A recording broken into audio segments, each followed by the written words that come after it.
네, 오늘 우리에게 주신 말씀은 누가복음 8장 26절에서 39절 말씀입니다.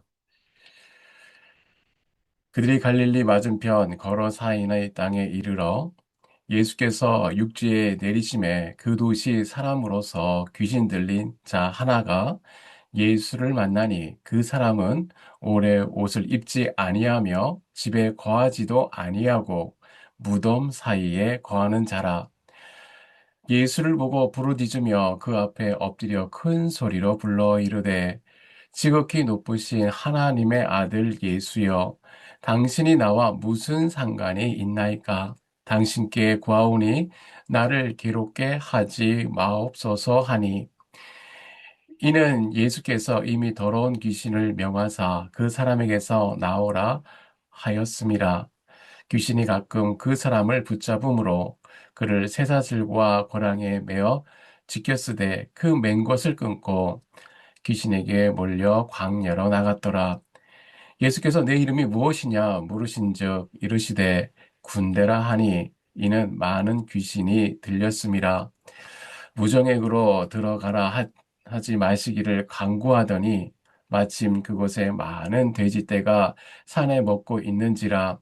귀신들이 그 돼지에게로 들어가게 허락하심을 간구하니 이에 허락하시니, 귀신들이 그 사람에게서 나와 돼지에게로 들어가니 그때가 비탈길로 내리다라 호수에 들어가 몰사하거늘, 치던 자들이 그 이루어진 일을 보고 도망하여 성내와 마을에 알리니, 사람들이 그 이루어진 일을 보러 나와서 예수께 이르러 귀신 나간 사람이 옷을 입고 정신이 온전하여 예수의 발치에 앉아 있는 것을 보고 두려워하거늘, 귀신 들렸던 자가 어떻게 구원받았는지를 본 자들이 그들에게 이름에, 거라사인의 땅 근처 모든 백성이 크게 두려워하여 예수께 떠나기를 구하더라.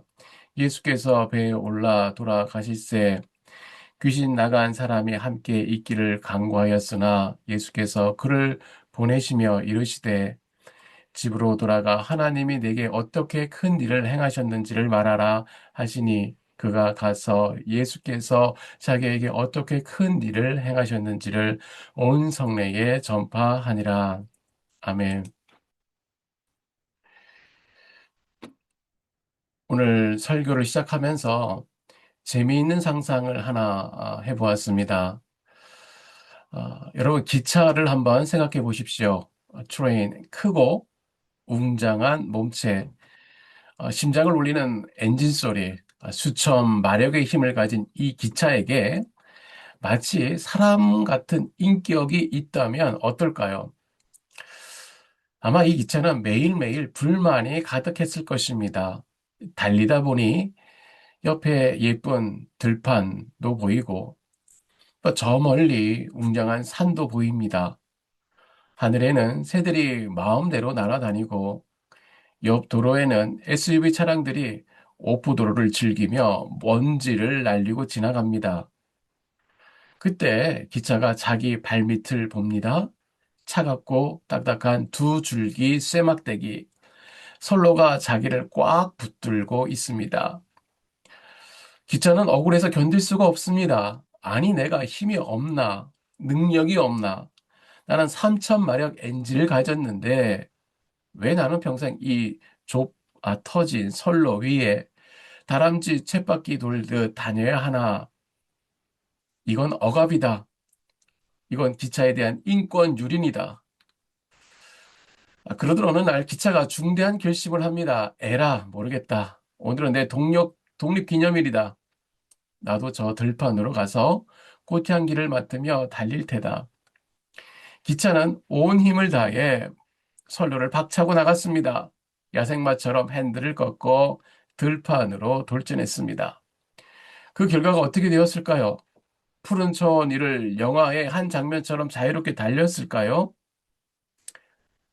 아니요. 선로를 벗어난 그 순간 기차는 더 이상 달리는 기차가 아니라 거대한 고철 덩어리가 되어 진흙탕에 처박히고 말았습니다. 우리는 이것을 자유라 부르지 않고 탈선이라 부릅니다. 그때서야 기차는 깨닫습니다. 나를 가두는 족쇄인 줄 알았던 그 선로가 사실은 내 무거운 몸을 지탱하고 나를 가장 빠르게 달리게 해주는 날개였구나. 사람들은 종종 생각합니다. 벗어나는 것이 자유라고 생각하죠. 규칙에서 벗어나고 책임에서 벗어나고 누군가의 간섭에서 벗어나면 자유로울 것이라고 생각합니다. 그래서 나를 좀 내버려둬라고 외쳐요. 여러분, 그런데 정말 그것이 자유일까요? 감옥에 나온 사람이 자유롭다라고 생각할지 모르겠지만, 진정으로 자유로운 것은 단순히 감옥에서 나와서 감옥 밖에 있기 때문이 아닙니다. 다시 범죄의 유혹에 빠지지 않고 건강한 삶을 살 때에 비로소 자유로운 것이에요. 마찬가지로 중독에서 벗어난 사람이 진정 자유로운 것을 누리려면은 단순히 그 물질을 끊었기 때문이 아니에요. 다시 그것에 끌려가지 않는 내면의 힘이 생겼을 때에 자유로운 것입니다. 그렇다면 참된 자유는 무엇입니까? 어디서 오는 것일까요? 오늘 본문을 보면 아주 극단적인 상태에 있는 한 사람이 등장합니다. 그는 겉으로 보기에는 그 누구보다 자유로워 보였어요. 아무도 그를 통제할 수 없었고 쇠사슬로 묶어도 소용이 없었습니다. 그러나 실제로 그는 누구보다 비참하게 묶여 있는 사람이었어요. 이 사람에게 예수님께서 찾아가셨습니다. 그리고 그 삶에 놀라운 변화가 일어났어요. 오늘 이 말씀을 통해 우리가 추구하는 자유를 점검해 보고 예수님 안에서 발견한 참된 자유가 무엇인지 함께 나누고자 합니다. 첫째, 거짓 자유는 결국 우리를 무덤으로 데려갑니다. 오늘 우리가 본문에서 마주한 한 사람은 거라사 관인입니다. 거라사 지방에 사는 미친 사람이에요. 그는 겉으로 보기에 세상 그 누구보다 자유로워 보입니다. 남들의 시선 따위는 아랑곳하지 않고 옷을 다 벗어던집니다. 답답한 규율과 책임이 싫다며 따뜻한 집을 미련 없이 떠나버렸어요. 심지어 사람들이 그를 통제해 보려고 채운 쇠사슬조차 괴력으로 끊어버렸습니다. 어쩌면 이것이 오늘 현대인이 꿈꾸는 자유의 모습이 아닐까요? 아무도 나를 건들지 마. 내 인생은 내 거야. 나는 간섭받기 싫어. 내 마음대로 하고 싶은 대로 하고 나를 얽매는 모든 것을 끊어버리는 삶. 우리는 그것을 자유라고 부르고 싶어 합니다. 그런데 성경은 이 사람의 상태를 이렇게 진단해요. 본문 29절을 보십시오. 성경은 그가 자유로워 나간 것이 아니라 귀신에 몰려 광야로 나갔다고 기록합니다. 여기서 몰려라는 말은 드라이브는 단어가 참 중요해요. 그는 자기가 원해서 사슬을 끊고 나간 줄 알았습니다. 자기가 선택해서 광야로 간 줄 알았어요. 하지만 실상은 보이지 않는 힘에 의해서 등 떠 말려 나가고 있는 것입니다. 여러분 이해를 돕기 위해서 영어로 카이트 이야기를 하나 보고 싶습니다. 바람 부는 언덕 위에 높이 날아오르는 연을 생각해 보십시오. 연의 입장에서 보면 자기를 붙들고 있는 실이 얼마나 거추장스럽습니까? 바람을 타고 저 구름 위까지 더 멀리 더 높이 날아가고 싶은데 저 아래에 주인이 실을 팽팽하게 당기며 자기를 놔주지 않습니다. 만약 연이 생각이 있다면 이렇게 외칠 것이에요.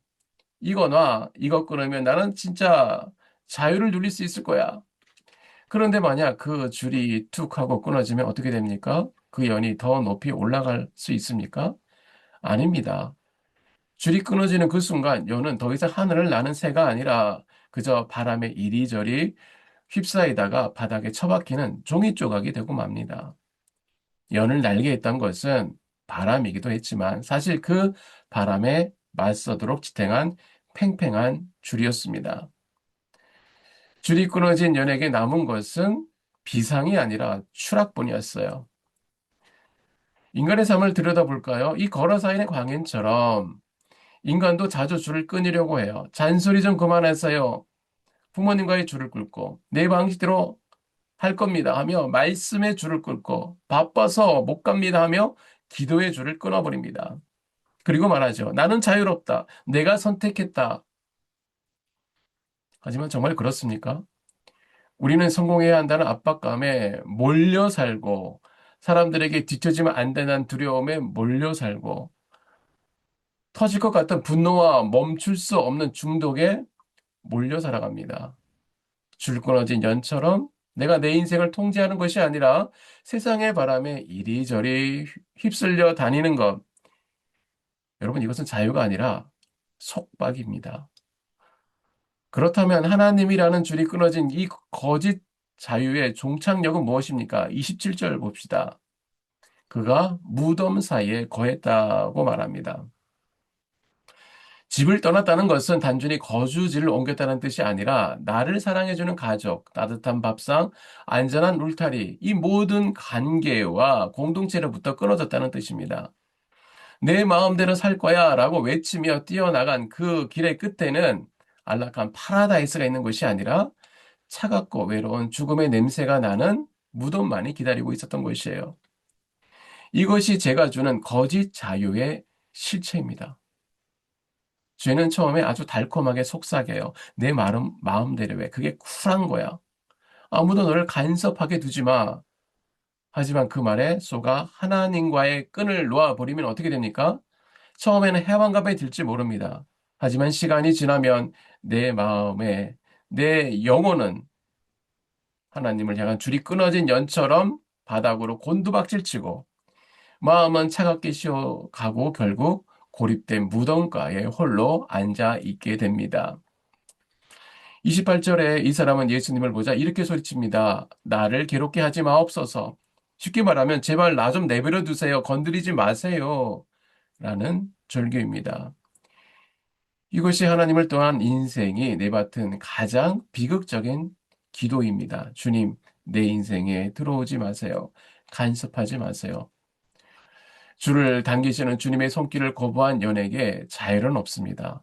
하나님을 부정하고 하나님의 손길을 거부한 자유는 자유가 아니라 방임이고 그 끝은 파멸입니다.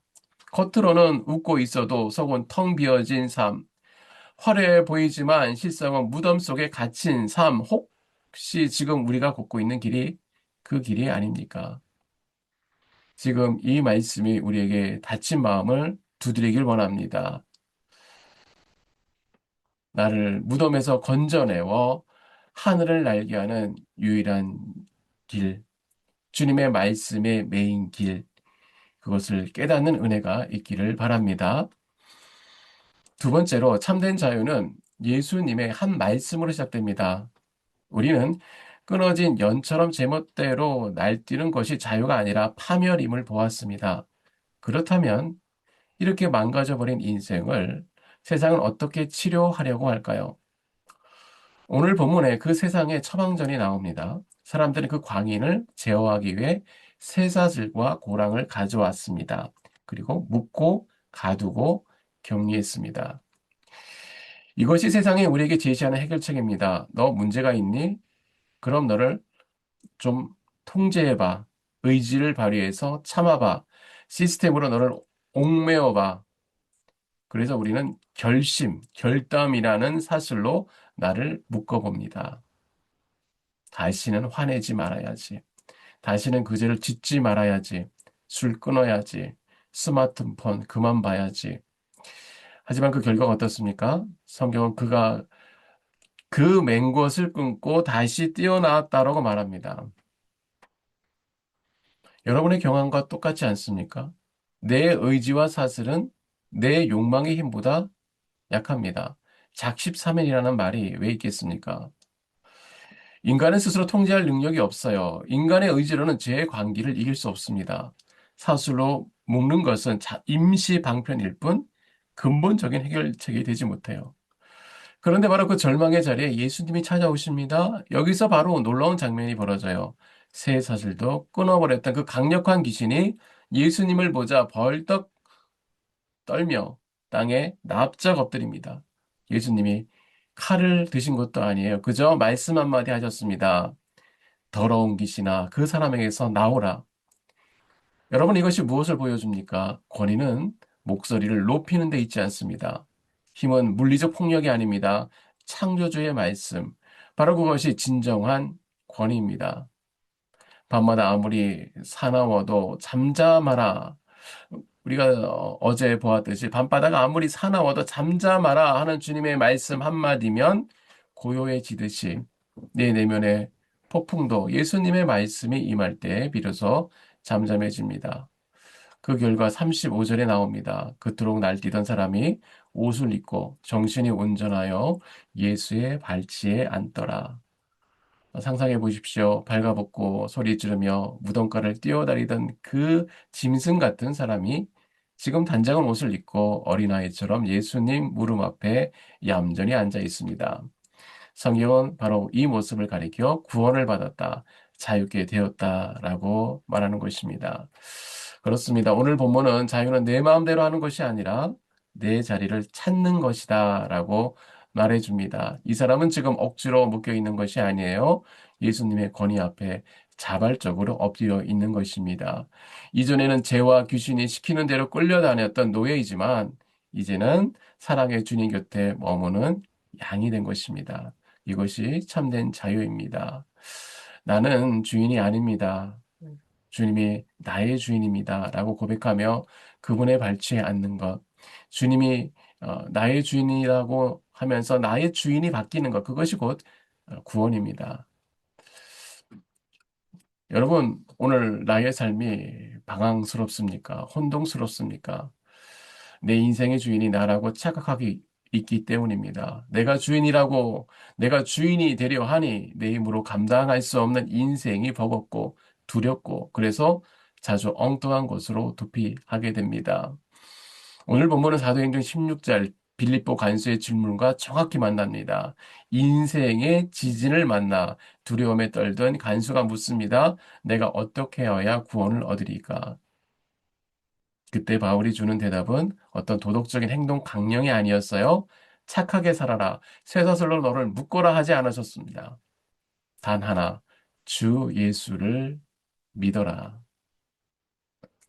이것이 해답입니다. 구원은 내가 무엇을 하는 doing의 문제가 아니라 구원은 내가 누구를 믿는 빌리빙의 문제입니다. 나를 통제하려는 헛된 시도를 멈추고 내 인생의 통제권을 예수께 넘겨드리는 것, 그분을 아는 것에서 끊기지 않고 그분께 내 삶을 전적으로 맡기는 것입니다.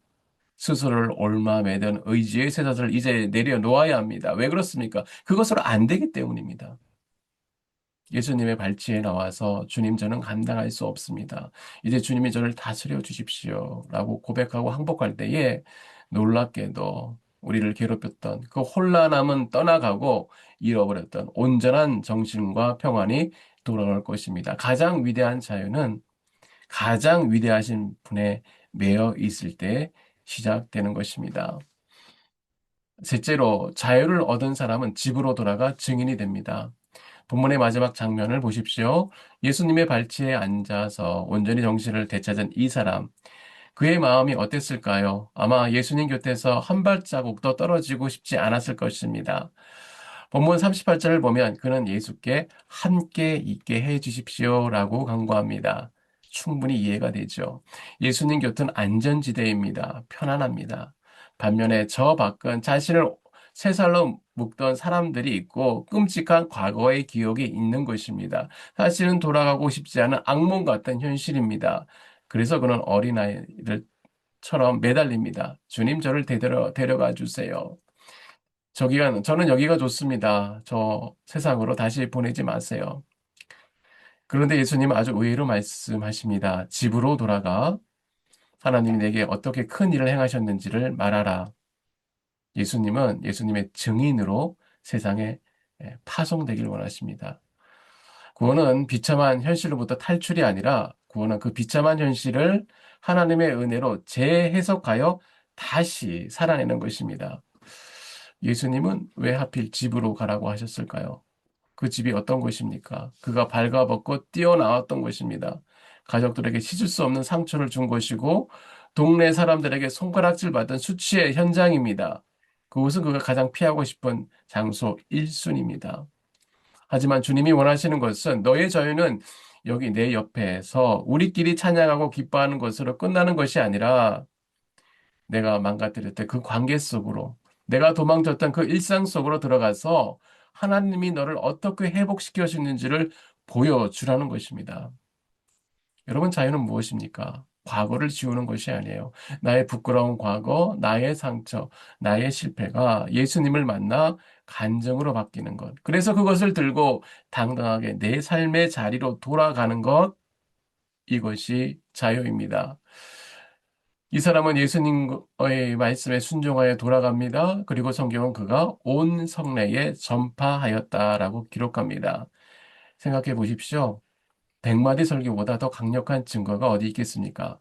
저 사람 미치광이 아니었어? 수군거리던 사람 앞에서 그런 말끔한 모습으로 온전한 정신으로 서 있습니다. 그의 존재 자체가 움직이는 기적이요, 걸어다니는 메시지가 된 것이에요. 사랑하는 성도 여러분, 오늘 말씀을 마무리하겠습니다. 소설 빙점으로 유명한 일본의 작가 미우라 야마코를 아실 것입니다. 그녀는 20대에 폐결핵으로 인해서 척추 질환이 발병해서 무려 13년 동안 병상에 누워 있어야 했습니다. 젊은 나이에 아무것도 할 수 없이 침대에 갇혀 있었어요. 그런데 놀라운 일이 일어났습니다. 무신론자였던 그녀가 병상에서 하나님을 만난 것이에요. 그리고 이런 시를 썼습니다. 제목은 아프지 않으면입니다. 아프지 않으면, 아프지 않으면, 아프지 않으면 드리지 못하는 기도가 있다. 아프지 않으면 듣지 못한 말씀이 있다. 아프지 않으면 접근하지 못할 성전이 있다. 아프지 않으면 울어보지 못할 거룩한 얼굴이 있다. 아프지 않으면 나는 인간일 수 없다. 성도 여러분, 오늘 본문의 그 한 사람을 생각해 보십시오. 그는 귀신에 사로잡혀 무덤 사이에서 살았습니다. 옷도 입지 않고 사슬에 묶여서 소용없이 광야로 끌려다녔습니다. 인간으로서 가장 비참한 상태였어요. 그런데 바로 그 자리에서 예수님을 만났습니다. 멀쩡하게 잘 살던 거라사 마을 사람들은 예수를 밀어냈지만, 그러나 가장 낮은 곳, 가장 아픈 곳에 있던 이 사람은 예수님의 발치에 앉아 말씀을 들었습니다. 그리고 완전히 새 사람이 되었어요. 미우라 야마코의 고백처럼 아프지 않았다면 드리지 못하는 기도가 있습니다. 무덤 같은 삶이 아니었다면 만나지 못할 구원자가 있어요. 혹시 여러분의 삶이 무덤처럼 느껴지십니까? 아무도 이해해주지 않는 것처럼 느껴지고 아무리 애써도 벗어날 수 없는 것 같습니까? 바로 그 자리가 예수님을 만나는 자리입니다.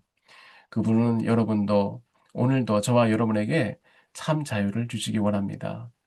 그리고 그 자유를 조금이라도 경험했다면 가만히 있지 마시고 집으로 돌아가시고 말씀하십시오. 직장에서 보여주십시오. 여러분의 변화가 삶 전체, 그 변화된 삶 전체가 아주 강력한 설교입니다. 예수님이 나를 살리셨습니다. 그분이 나를 자유케 하셨습니다. 이 선포가 우리 삶 가운데 이루어지기를 믿습니다. 다 같이 기도하겠습니다. 세 가지 제목을 놓고 함께 기도하시겠습니다.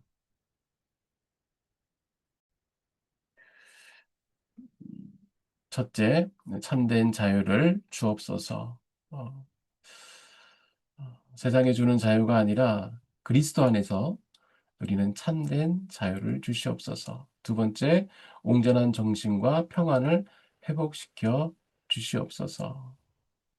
세 번째, 집으로 돌아가는 증인의 삶을 살게 하여 주시옵소서.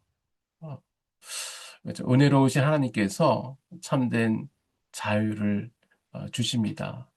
그 자유를 주시는 주님을 찬양합니다. 우리의 연약한 가운데 주님을 만나게 하시는 그 주님을 기억하고 감사합시다. 우리를 묶고 있는 모든 것에서 해방시켜 주시고 또 주님 안에서 온전한 삶을 살게 하시는 주님, 그 주님의 은혜를 기억하며 오늘도 담대하게 살아가게 하옵소서. 음, 우리 다 같이 함께 기도하시고